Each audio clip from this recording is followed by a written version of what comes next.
Hola, buenos días o buenas tardes.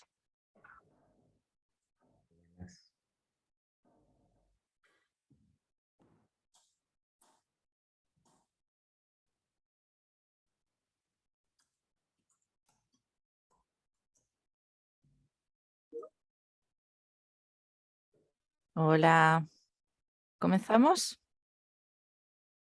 Adelante. Pues buenas tardes ou buenos Boa tarde, bom dia para alguns. Sejam muito bem-vindos ao workshop virtual sobre o licenciamento de variedades vegetais. Eu vou ser a mestra de cerimónias e a responsável de comunicação. E também sou responsável de DPI.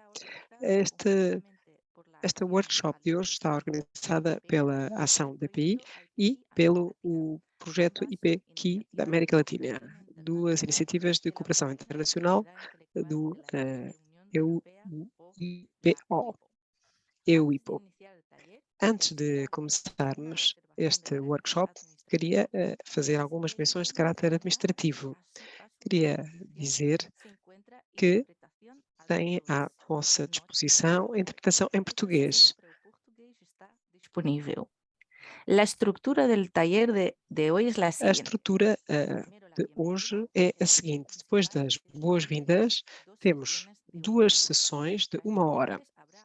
Depois teremos uma sessão de perguntas e respostas, seguida pelo encerramento desta nossa workshop. Se tiverem alguma pergunta, podem escrever em qualquer momento no bate-papo. Vamos dar, evidentemente, resposta na sessão de perguntas e respostas. Teremos dois peritos de renome internacional, o Dr. Miguel Rapella, da Universidade Austral da Argentina, e o Dr. António Villarreal, da Associação Nacional de Obtentores Obtentores Vegetais de Espanha, a ANOVE.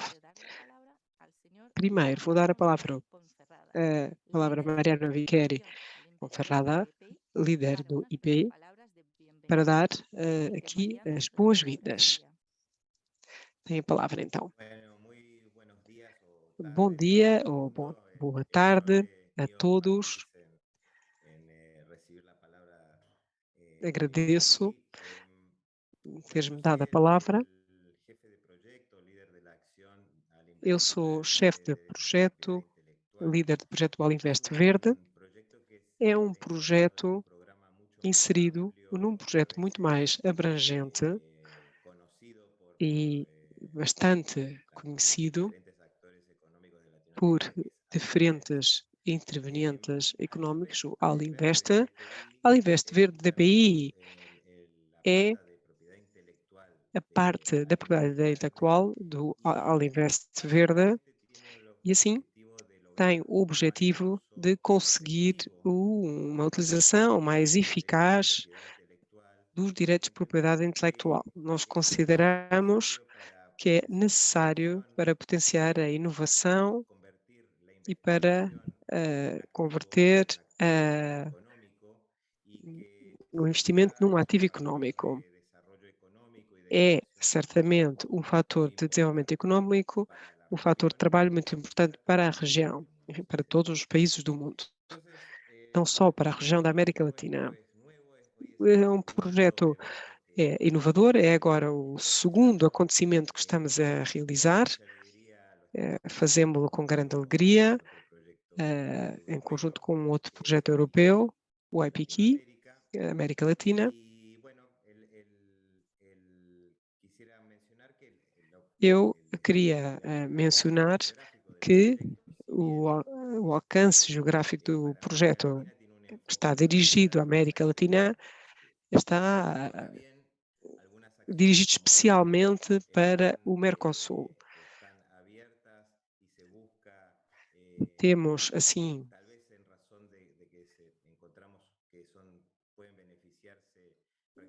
a ideia que todos os países da região podem beneficiar-se, estamos, portanto, abertos a outros, ao que nos permitiu ter hoje aqui conosco representantes de inúmeros países da região.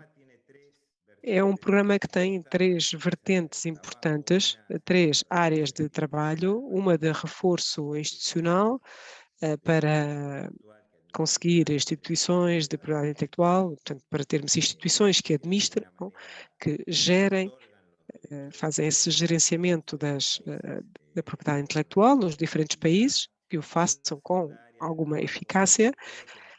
Uma segunda área de trabalho, eu penso que a atividade de hoje tem sobretudo a ver com isso, que é potenciar o uso correto, eficaz do setor privado, sobretudo das pequenas e médias empresas da propriedade intelectual.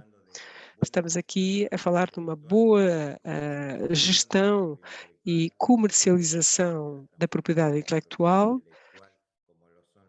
como são a proteção dos direitos do obtentor e a proteção das variedades vegetais, e o terceiro setor que está muito ligado àquilo que temos hoje, que é a criação de redes e fortalecimento de redes de propriedade intelectual, sobretudo redes de inovação. E porquê? A propriedade intelectual gera um instrumento que permite a troca de ativos, da criatividade e oriundos também da invenção.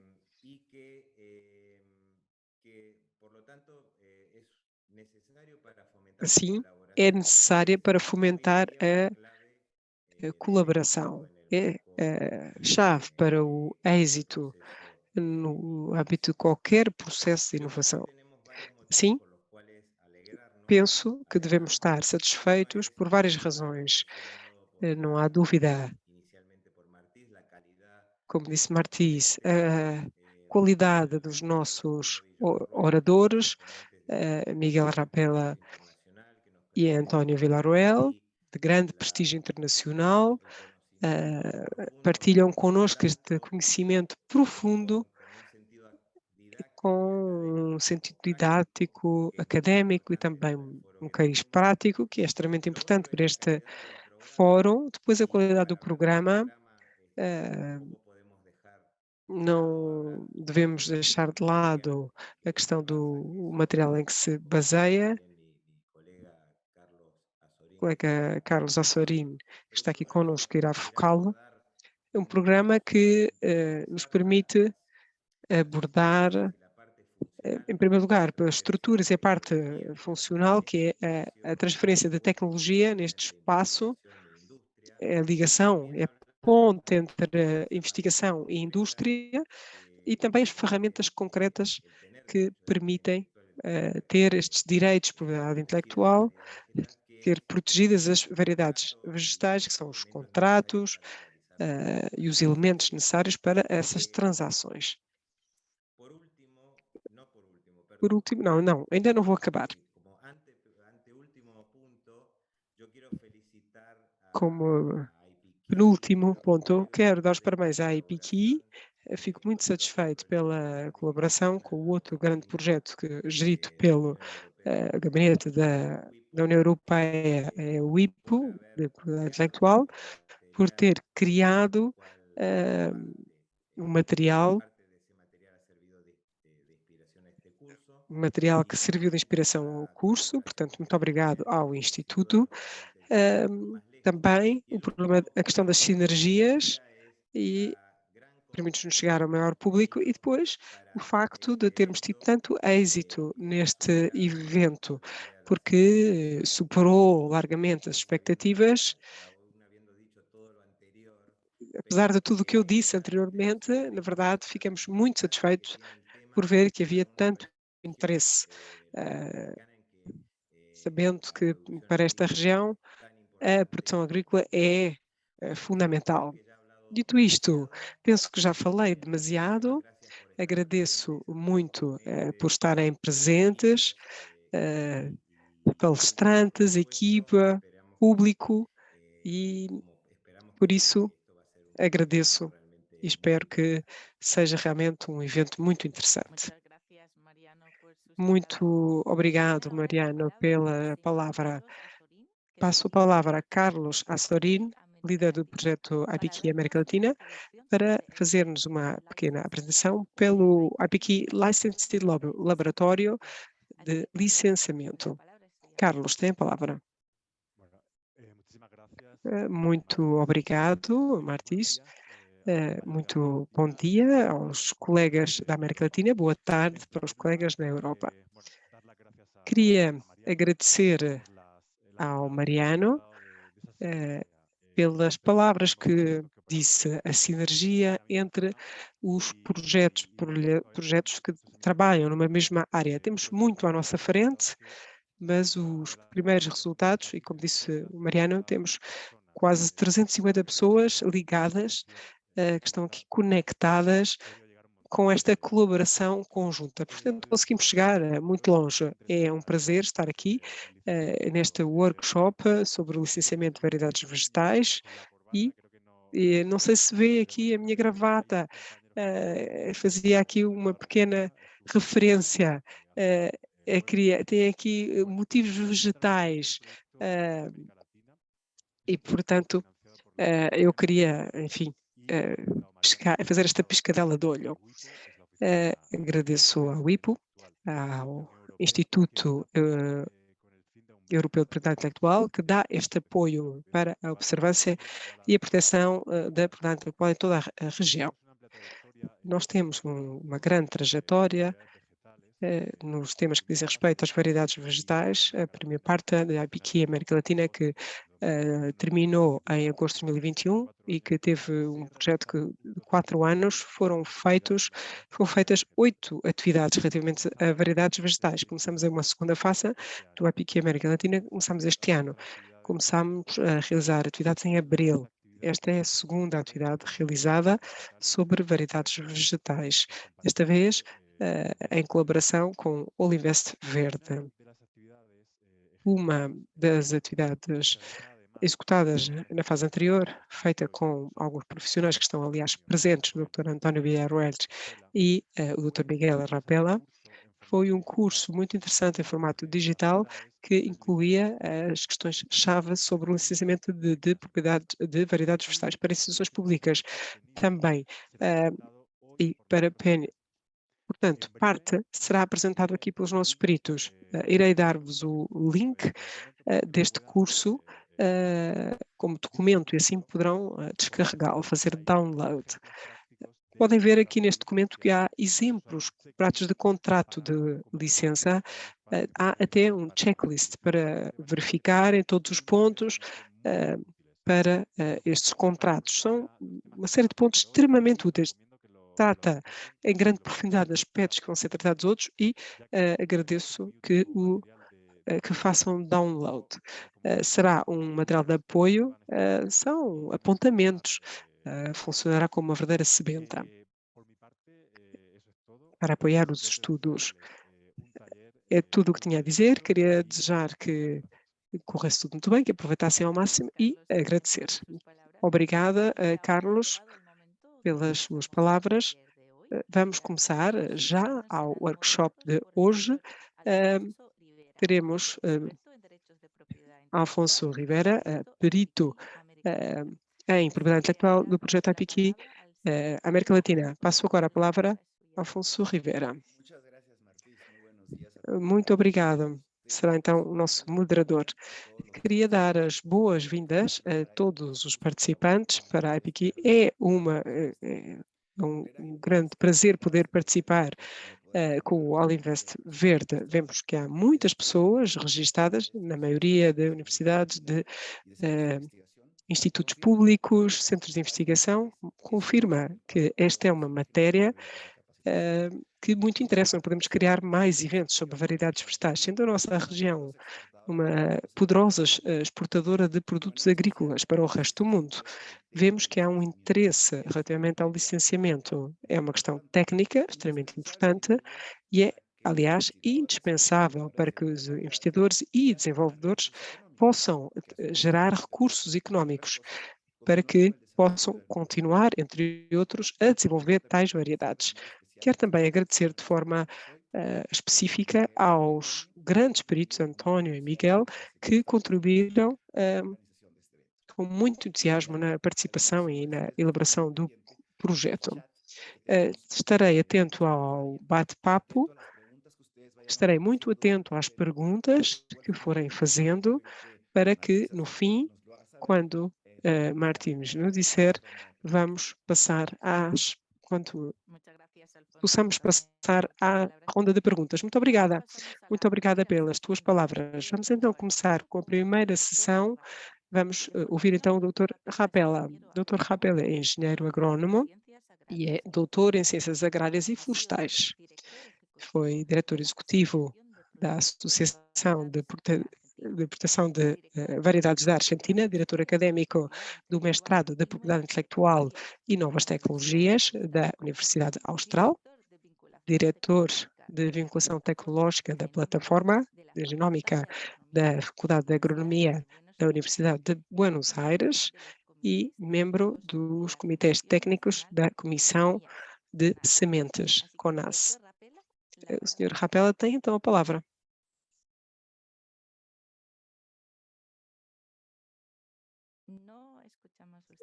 Ainda não o ouvimos. Agora sim. Muito bem, vamos tentar então compartilhar a tela. Não consigo passar. Eu penso que carregando vai conseguir passar. Sim, senhora. Muito bem, muito obrigado. Muito obrigada a todos os organizadores pelo convite para dar este curso. Vamos entrar em matéria diretamente. Antes, eu fui apresentado e depois vão apresentar a António. Eu queria dizer a todos os ouvintes o seguinte: com esta exposição, podemos ver que há muito interesse porque faltam conhecimentos. Faltam conhecimentos porque estamos num tema de grande ou de certa complexidade. Ora, muitos têm problemas particulares. O António é advogado, é espanhol, trata de propriedade intelectual, mas fez toda a sua carreira ligado trabalhando nas variedades vegetais. Teve, portanto, que aprender toda a parte técnica e tem uma enorme experiência, tanto académica como de campo. Fico muito satisfeito. O meu percurso é totalmente ao contrário. Sou engenheiro agrónomo e o resto da vida estive relacionado com o melhoramento vegetal, a biotecnologia, e cheguei depois à propriedade intelectual, mas do lado técnico. Ora, António chega ao lado técnico através da propriedade intelectual. E são assim, duas complementaridades que fazem a riqueza deste curso. E, portanto, fico muito satisfeita e agradeço muito ao Carlos o convite. Eu não quero fazer aqui uma exposição académica com conteúdos teóricos, mas também com muitos conteúdos práticos.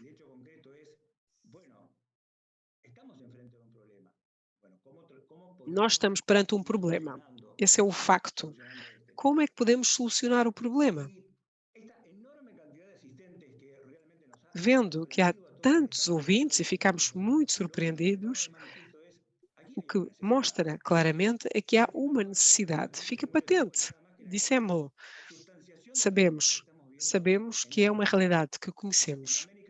E é algo que estamos a verificar em toda a América Latina. Vemos que há esta necessidade de aumentar o conhecimento sobre esta matéria. E porquê? Estamos a falar de instituições públicas, centros de investigação, pequenas e médias empresas. Assim vemos a quem está destinado. Vemos que há uma necessidade a partir daí. E porquê que surge esta necessidade? Para aqueles que vêm do campo técnico, talvez fiquem surpreendidos pelo como há em toda a América Latina e que, na verdade, temos uma boa experiência. Eu vejo isso no mestrado que dou. A propriedade intelectual não é ensinada em muitos cursos universitários. Não. Podem ver alguma coisa de marcas e patentes em direito comercial, talvez isso seja estudado pelos advogados, talvez em biotecnologia, se fala um pouco de direitos ou patentes, direitos do obtentor, mas muito pouco. Não se trata isso na formação universitária. Ora, há imensos direitos dentro do que é propriedade intelectual. É uma matéria extremamente complexa. Tão complexa que, num mestrado que eu trato, um especialista em patentes não pode dar nem sequer o início de uma aula de marcas, porque é algo muito diferente. Ou nem o direito de autor, porque também é algo diferente. É um sistema de direitos complexo, chamado propriedade intelectual. Agora, passando à nossa região América Latina, o que é que vemos?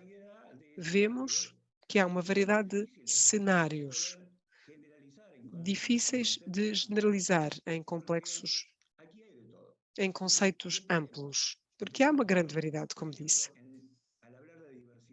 Quando falamos de diversidade, como podemos comparar as enormes superfícies do México, do Brasil e da Argentina com outros países da região? Por outro lado, alguns desses países, México e Brasil, por exemplo, são países mega diversos, com uma riqueza enorme em biodiversidade, em variedade genética. Claro, outros problemas relacionados com a propriedade intelectual existem. O uso e utilização de recursos genéticos, por exemplo, essa é uma das problemáticas. Alguns países, como Brasil, Uruguai, Paraguai, Argentina, têm toda uma problemática com variedades produtoras de cereais, grãos. No Chile, não. As semelheiras são são bastante potentes em termos de exportação. São realidades diferentes. Não há grandes parecenças. Na Colômbia, por exemplo, uma das atividades são aspectos que nada têm a ver com o da Argentina. Vemos, portanto, que há uma grande diversidade.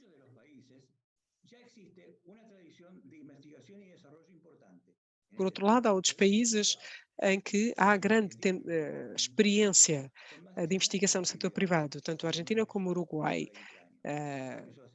Começou quase há mais de 100 anos, não é há 20 anos. Um terceiro aspecto é que convivem em muitos dos nossos países grandes multinacionais biotecnológicas das sementárias com grandes empresas nacionais e com importantes e pequenas empresas de sementes. Normalmente estão interligadas e é um aspecto que vamos focar. Um quarto aspecto é que há instituições públicas que neste campo do saber que podem ser transcendentes. No caso do meu país, na Argentina, o maior obtentor de variedades não é uma empresa, é uma instituição pública. Então, ao que difere, o que faz ver que há cenários muito variados. Uma última questão, já para percebermos bem esta diversidade, é a coexistência de direitos que será tratada hoje, ao que aumenta esta grande complexidade. O melhoramento convencional, depois recebeu contributos da biotecnologia transgénica e, mais recentemente, a biotecnologia não transgénica com edição génica. Tudo isto forma um complexo cenário em que tudo aquilo implica que tenhamos que ver quase caso por caso, porque é muito difícil fazer generalizações. Assim, a propriedade de variedade vegetal, já que damos direitos aos obtentadores, são os acordos de licença que nos permitem que este material protegido possa chegar ao comércio, se uma empresa não o puder fazer. As variedades vegetais são fundamentais para a atividade económica, faz parte do desenvolvimento humano, sabemos.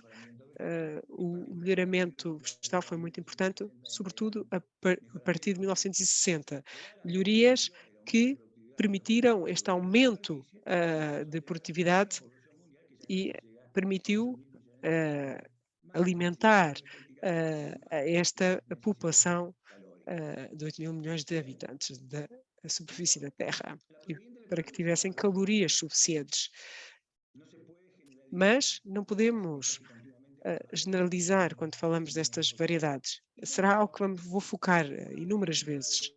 Assim, uma política adequada de licenças pode permitir maximizar os benefícios da transferência de tecnologia através da propriedade intelectual. É esse o fundamento.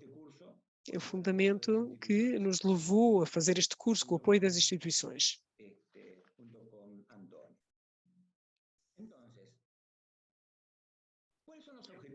Quais são então os objetivos? A quem está destinado este curso? Bom, se acreditam nisso, estão. Bom, porque é que será que vão ter todos estes conhecimentos que são tão dispersos? Advogados, especialistas e técnicos especialistas. Nem é um curso para multinacionais. Vemos que há debilidades nas instituições públicas, claramente, que muitas instituições não sabem como tratar destes direitos, como transferi-lo para conseguir tal desenvolvimento e a melhorias vegetais e biotecnológica, e vemos que há também dificuldades junto das pequenas e médias empresas. Este curso e o manual que será disponibilizado está especificamente preparado para esse fim. Não é possível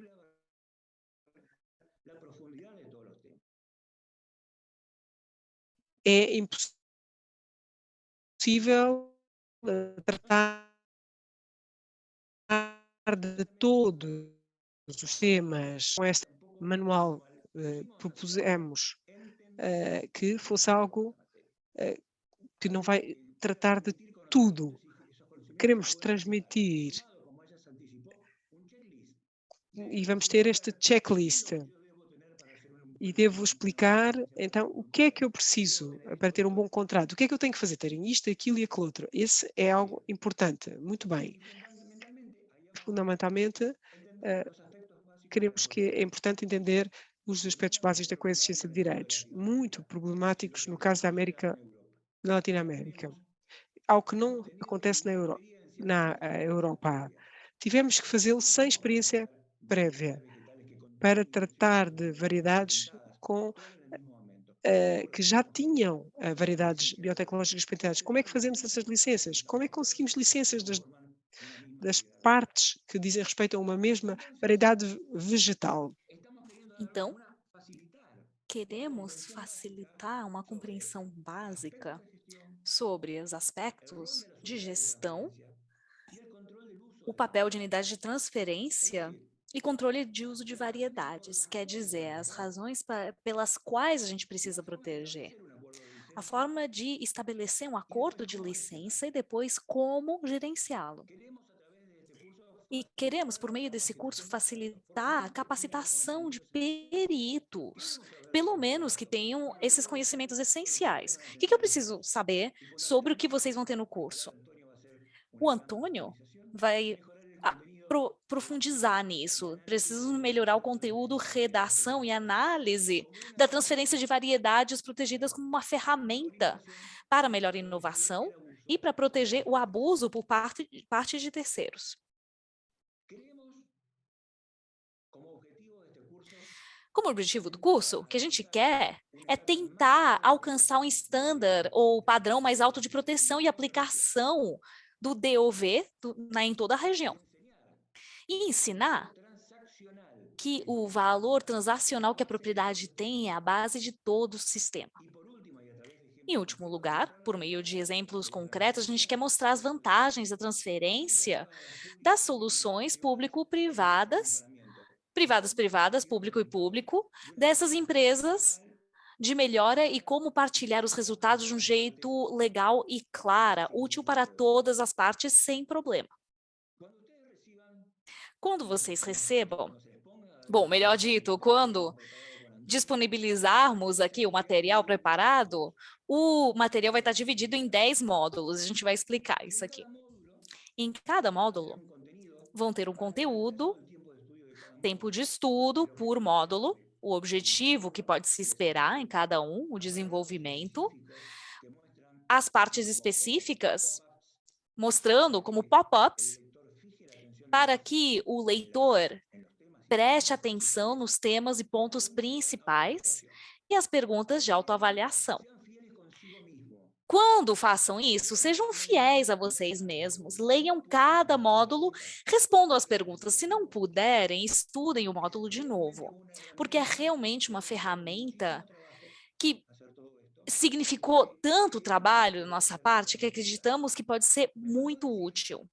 E eu esqueci de falar aqui, dentro de todo esse material que agora é disponibilizado, não somente ele foi preparado com a participação do Antônio, mas também foi apresentado a um conjunto de peritos de toda a América Latina, que ajudaram a melhorar os conteúdos do discurso e, em alguns casos, eles até aprovaram, né? Existe uma grande quantidade de recursos humanos, então nessa ferramenta que agora está disponibilizado para vocês. Vamos falar agora um pouquinho do conteúdo do curso.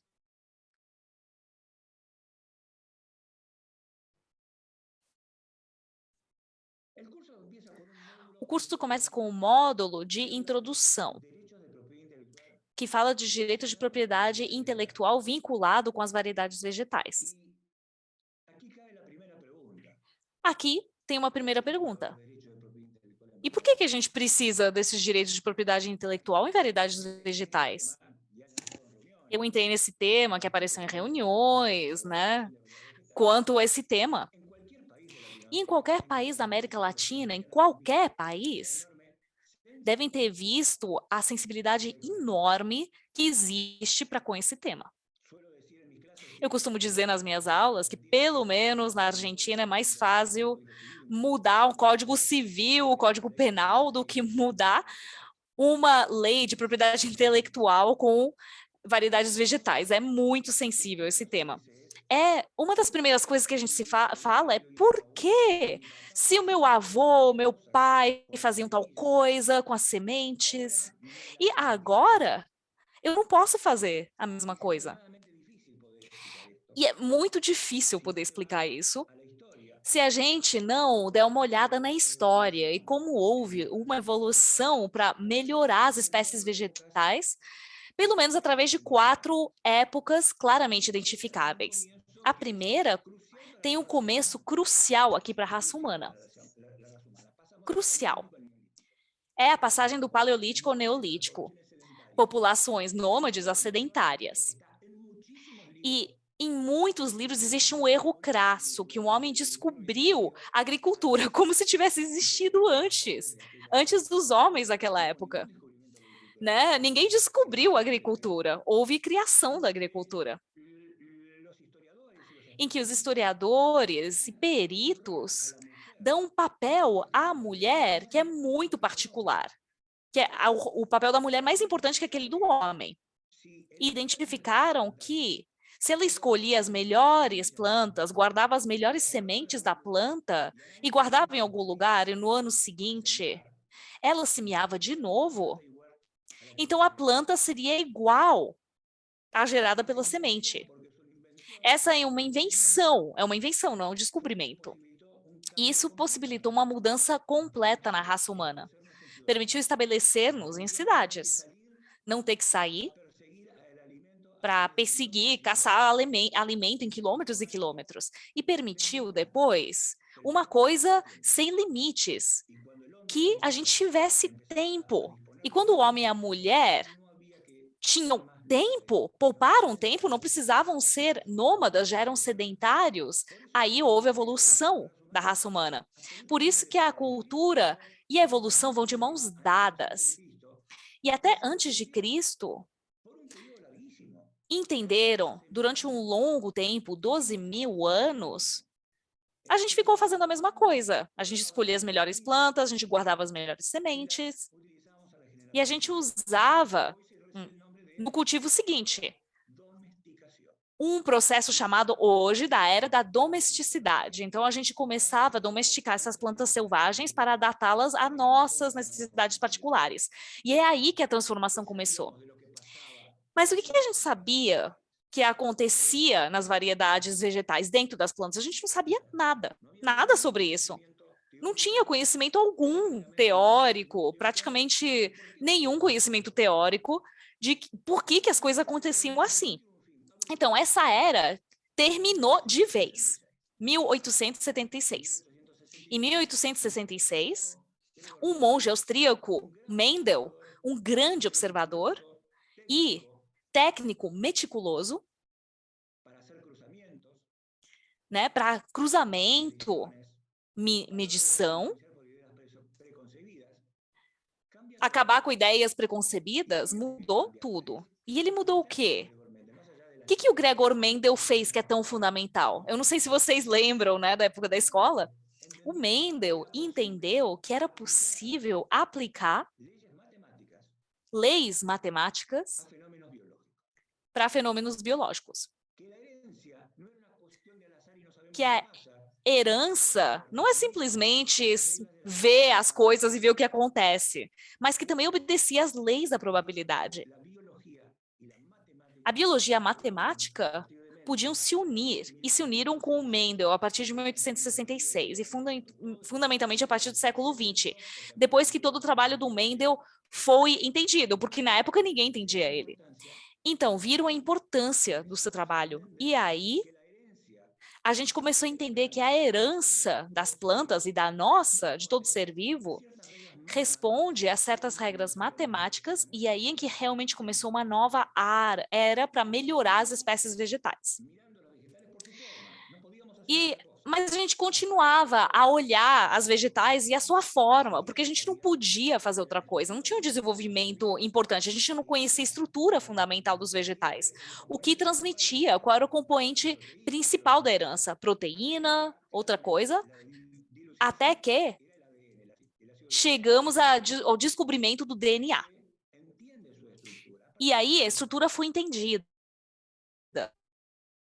E a partir daí, quando começamos a observar os fenômenos genéticos muito mais profundamente, claramente o melhoramento vegetal entrou numa nova era de fenogenotípica. Não só escolhemos as variedades pela aparência, entendemos os fenômenos dentro da genética e na genômica. E tudo que é relacionado com a herança. E aí dá a possibilidade de novas variedades de vegetais. E há 15 ou 20 anos, aproximadamente, chega um momento crítico. Entramos numa coisa completamente diferente, a era genômica. E por quê? Porque foi disparada com o fenoma humano. As capacidades técnicas para sequenciar o genoma são impressionantes hoje em dia. E o custo caiu desde milhões de dólares a alguns dólares, poucos dólares. Isso transformou-se numa tecnologia acessível, altamente poderosa para entender tudo o que está acontecendo aqui. Em conclusão, eu continuo aqui na introdução, a melhora vegetal não tem nada a ver com a domesticação pela qual a gente passou há 12 mil anos. Hoje, a melhora é uma multidisciplina, em que a gente junta biotecnólogos, químicos, biólogos, agrônomos, de tudo quanto é profissão, com um objetivo só: aumentar o rendimento unitário das colheitas por unidade de superfície. O único jeito de abastecer esse mundo que não para de crescer. As culturas, aqui, nenhum governo pode controlar essas culturas. Então, essa é a única saída. Ano após ano, as nossas variedades vegetais precisam ser mais produtivas. E como? Melhorando os vegetais. Então, essa melhora vegetal não tem nada a ver com isso. Com o que o meu bisavô, meu avô faziam. São coisas completamente diferentes. E como a atividade é inventiva, porque todos vocês comem. Todos vocês comem sementes que há 10 anos não existiam. Todos vocês. Há 10 anos não existia o que vocês comiam. É por isso que os direitos de propriedade intelectual podem ser aplicados nesse campo da ciência, ou pelo menos existe um argumento para serem aplicadas nesse campo da ciência. Vejam bem, o problema é como protegemos as variedades vegetais. Porque existe alguma coisa que talvez vocês não saibam do direito. O direito de marcas tem mais do que 800 anos de existência. O direito de patentes, 600. O direito de autor, 400.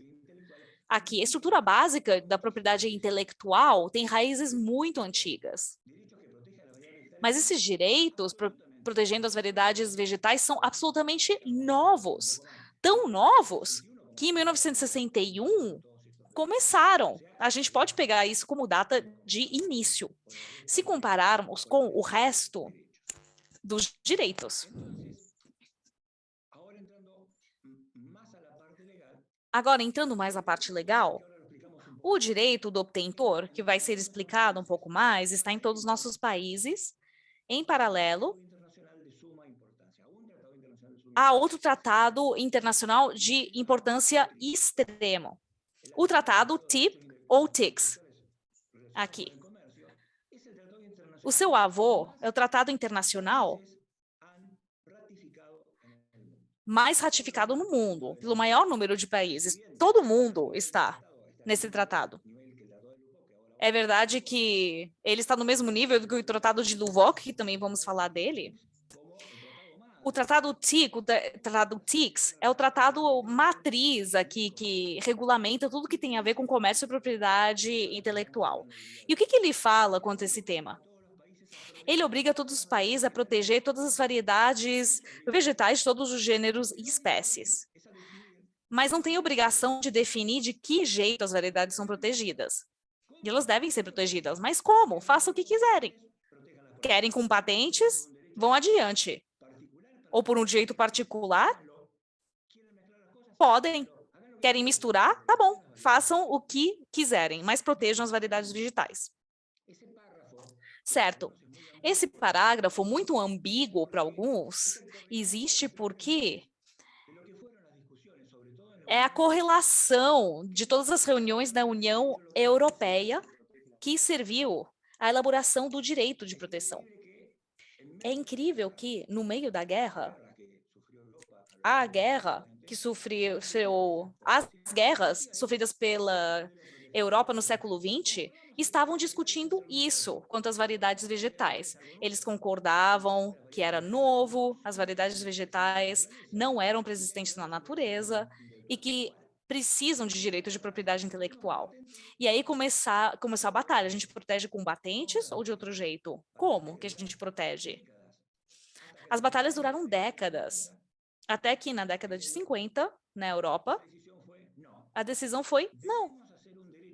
A gente precisa criar um direito especial e particular para as variedades vegetais. E hoje é conhecido como um direito de propriedade intelectual sui generis. Alguma coisa que proteja as variedades vegetais. E é assim que foi criada a UPOV. Eu acho que todos vocês devem ter ouvido, né? Com sede em Genebra, na Suíça, que elabora os tratados ou convenções internacionais do direito de autor a nível mundial, a UPOV. Os países podem ser membros da UPOV sempre e quando as legislações nacionais respeitem os princípios mínimos das atas de UPOV. Essas atas são múltiplas. A primeira, 1961, depois 1972, 1978 e 1991. As duas primeiras não estão vigentes, 1978 está vigente, mas os países haviam aderido e hoje não se pode ter acesso à ata. Se alguém quiser participar da UPOV, pode fazê-lo pelo Tratado de 91. Bom, se eu falasse dessas atas, eu demoraria 20 horas. É um tema muito complicado. Mas o que todas as convenções estabeleceram, ou a UPOV estabeleceu, foram os requisitos. E quais são os requisitos de uma variedade vegetal para receber um título? A variedade vegetal deve ser nova, diferente, uniforme e estável. E ter uma denominação unidora. Se cumprir todos esses requisitos, o mais difícil de todos é a distinção. Ou seja, essa variedade que quer um título de propriedade deve ser muito diferente do que qualquer outra variedade anterior e eu devo provar que isso é verdade. Tendo cumprido tudo isso, o obtentor recebe o seu direito, o direito do obtentor, por uma duração que depende da lei de cada país, mas em geral é 20 anos a partir do direito ter sido concedido. Mas por que o direito é sui generis? O direito do obtentor é sui generis porque claramente ele é bem diferente. É verdade que ficou longe dos direitos de patentes. Existem muitas exceções ao direito do obtentor, mas podem ser resumidas em 4. A primeira, o esgotamento do direito. É muito particular, por isso que o direito é sui generis, porque quando ele se esgota em termos de variedades vegetais, depende do destino da semente.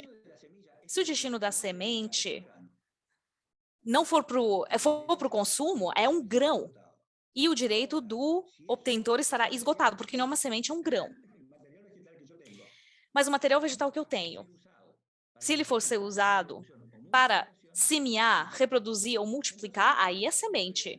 Então, olhem quão particular. O mesmo órgão vegetal, se for consumido, é grão. Se não for consumido, é semente. Se ele for consumido, não tem propriedade intelectual. Se é usado como semente, essa variedade vegetal está protegida pelo direito. Aqui é a exceção do esgotamento. A segunda é quando uma empresa, em particular, não pode abastecer os mercados e depois existem 2 grandes exceções. exceção do agricultor. Em certas circunstâncias, o agricultor pode guardar, estocar o grão. Isso pode se aplicar a variedades autóctonas. E uma coisa completamente diferente das patentes, que é a capacidade de que esse sistema é um sistema open source. É o único sistema de propriedade intelectual open source. E o que isso significa? Significa que, uma vez que o obtentor desenvolveu a variedade pode ser usada por qualquer outro produtor, depois de ser lançado ao mercado, para fazer cruzamento, para fazer o que quiser, sem a autorização dos pontos iniciais. Então, isso depende completamente das patentes.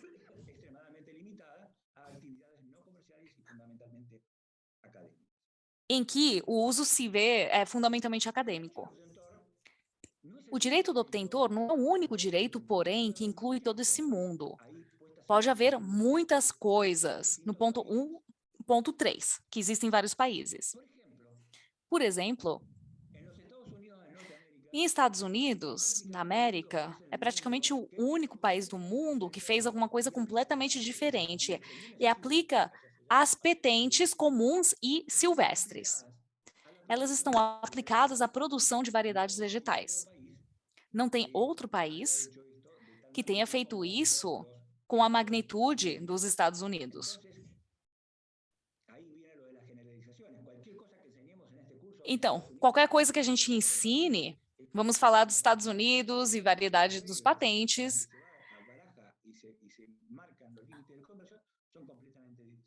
E as regras aqui são completamente diferentes, e os limites também.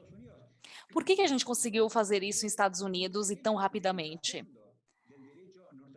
E pelo contexto do direito ibero-americano.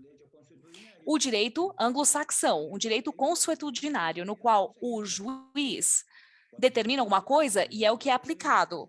Então, o assunto acabou quando deram o direito sobre variedades vegetais e pronto, não precisavam mudar o direito. O resto dos países, sob o sistema continental europeu, aí a gente precisa mudar as leis. Então, esse é o sistema de proteção, praticamente, que existe nos Estados Unidos. Não deve ser confundido com o que vem a seguir, as patentes vegetais nos Estados Unidos.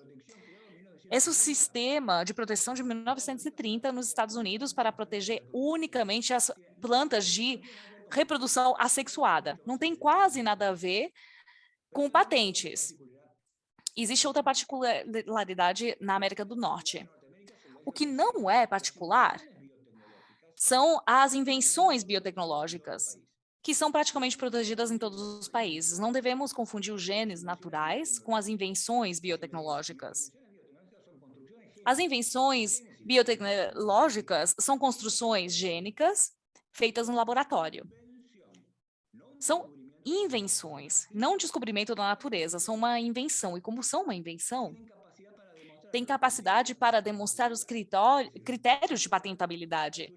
Ou seja, novidade, invenção e com o uso industrial. Se der para provar tudo isso, então pode ser protegida por meio de patente. Na Argentina, por exemplo, existem dezenas de patentes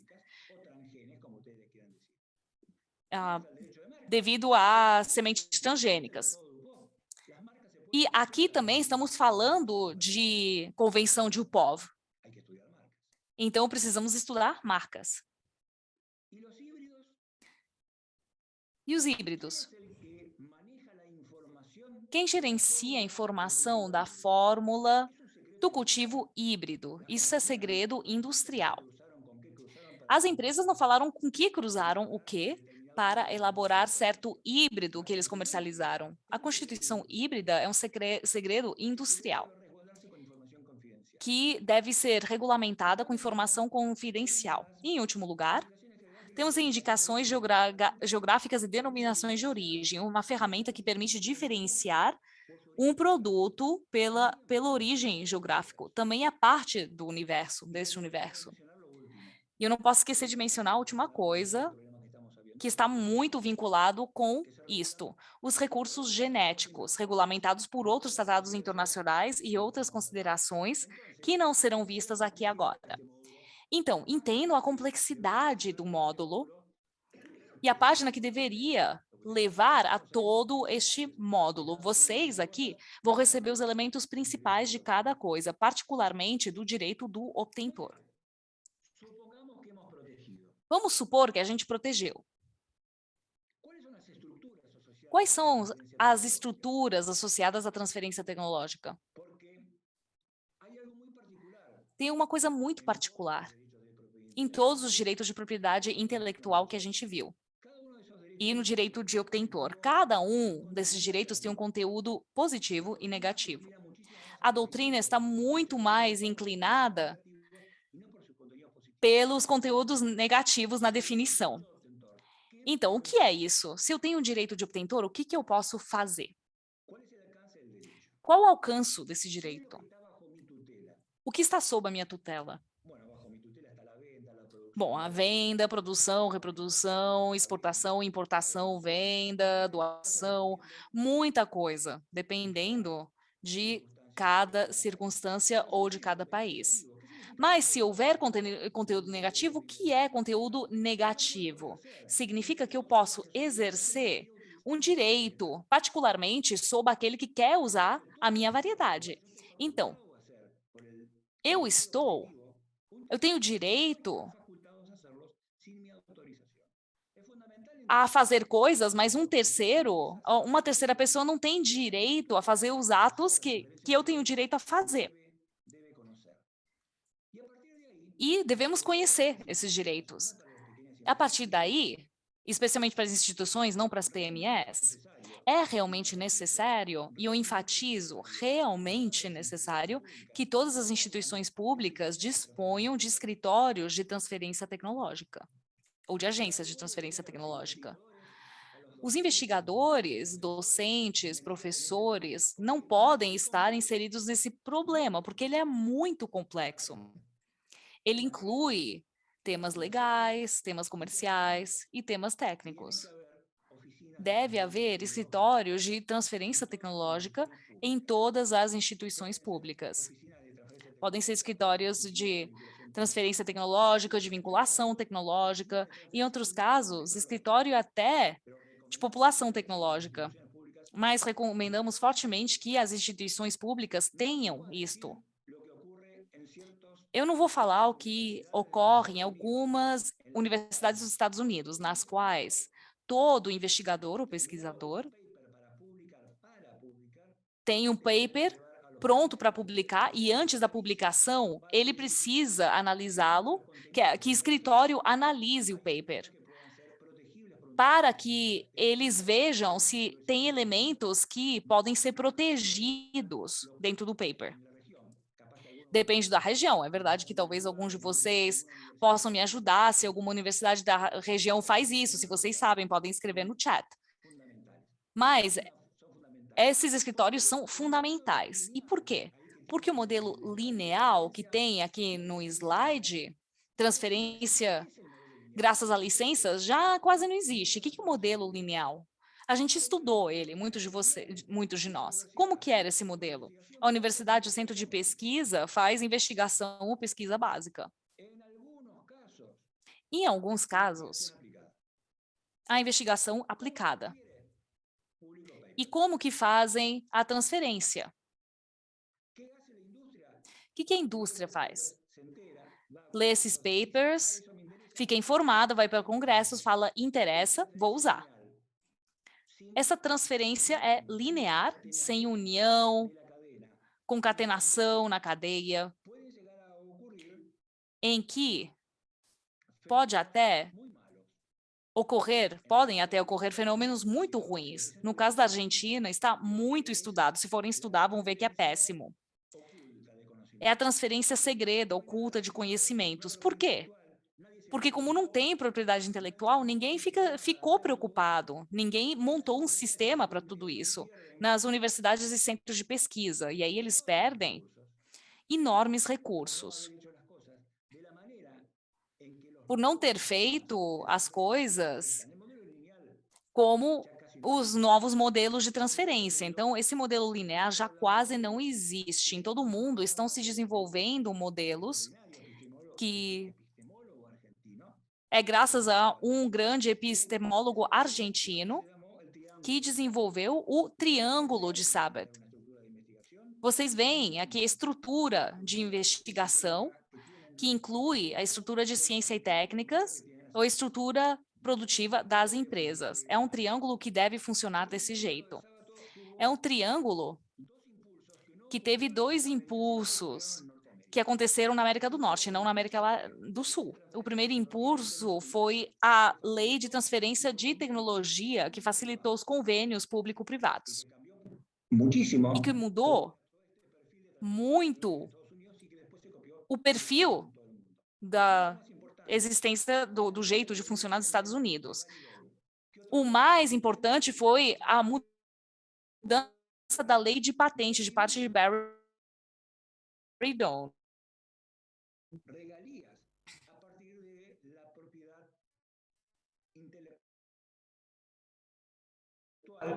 Deu royalties a partir dessa propriedade intelectual.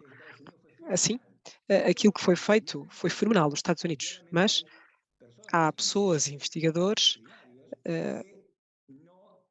não pensam que tudo o que foi feito pela emenda Bader tenha sido positivo. Porquê?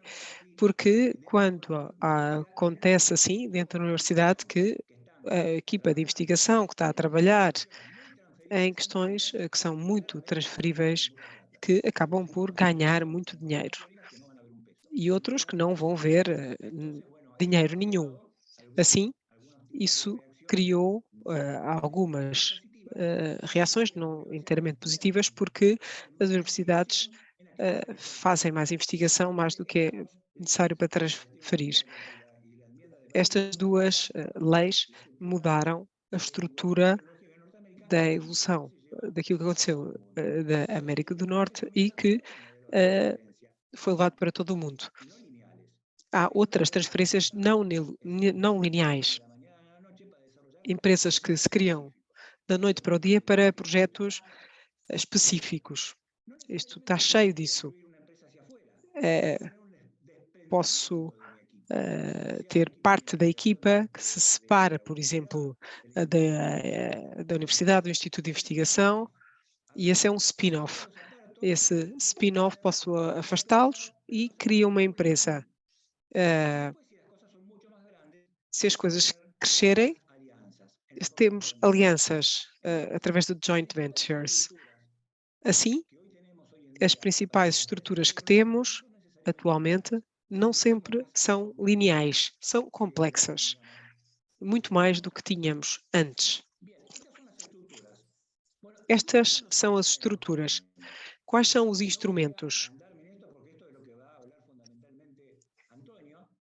António vai focar esse aspecto, portanto, não vou dizê-lo. Estamos a falar de uma transferência de um produto, que é um contrato de licença, mas pode incluir muito daquilo que está em baixo. Podemos ter acordos de confidencialidade, transferência de know-how, assistência técnica, o acordo de transferência de materiais, investigação e desenvolvimento e outros mecanismos de participação. Bom, eu vou falar do último porque o António não vai falar disso. De outros mecanismos de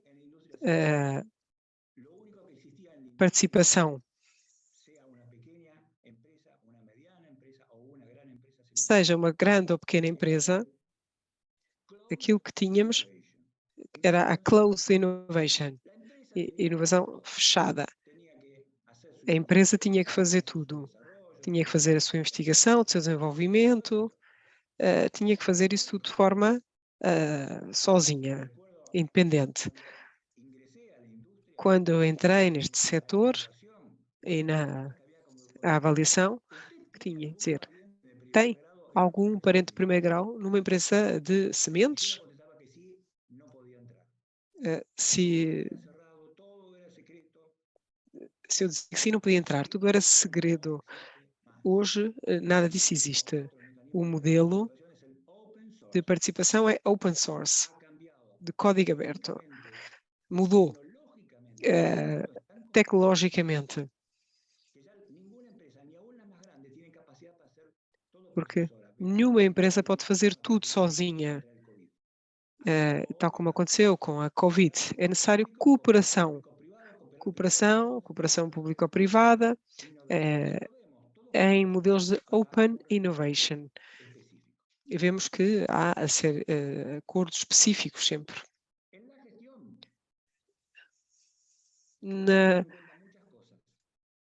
Na gestão. Sobretudo as relações humanas. Temos que estabelecer as coisas da forma mais crua. As empresas privadas desconfiam dos investigadores públicos. Digo isso que é a pura verdade.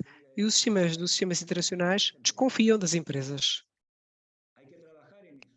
É preciso trabalhar, é preciso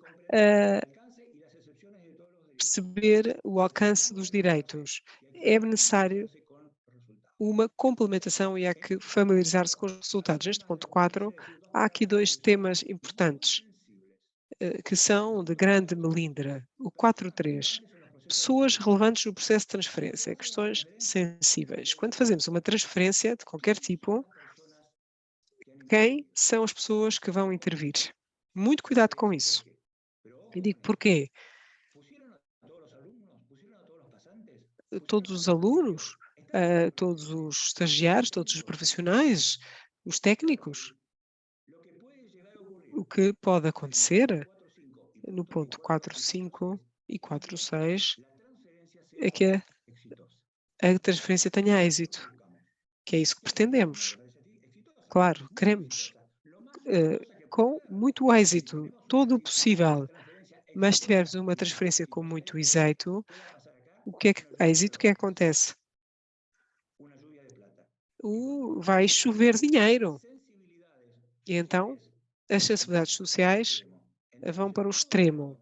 Quer dizer que tudo isto tem que estar perfeitamente esclarecido antes do início da transferência, quem são os profissionais, quem vai intervir, e quando entrar um dólar, um euro, um peso, é preciso saber como é que esse dinheiro vai ser distribuído. O ponto 5, como já dissemos, podemos financiar uma empresa existente ou uma nova estrutura empresarial.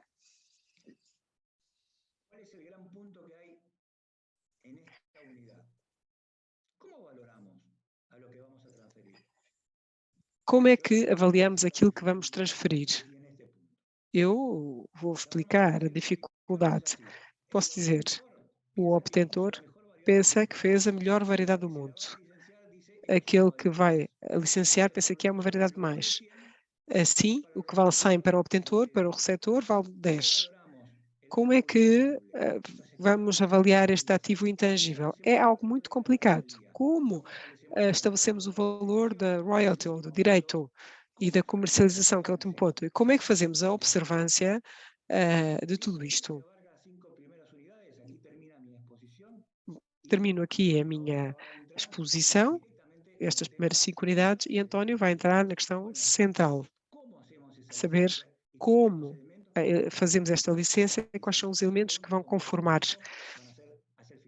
E as perguntas, como foi dito, serão no final da sessão. Muito obrigado.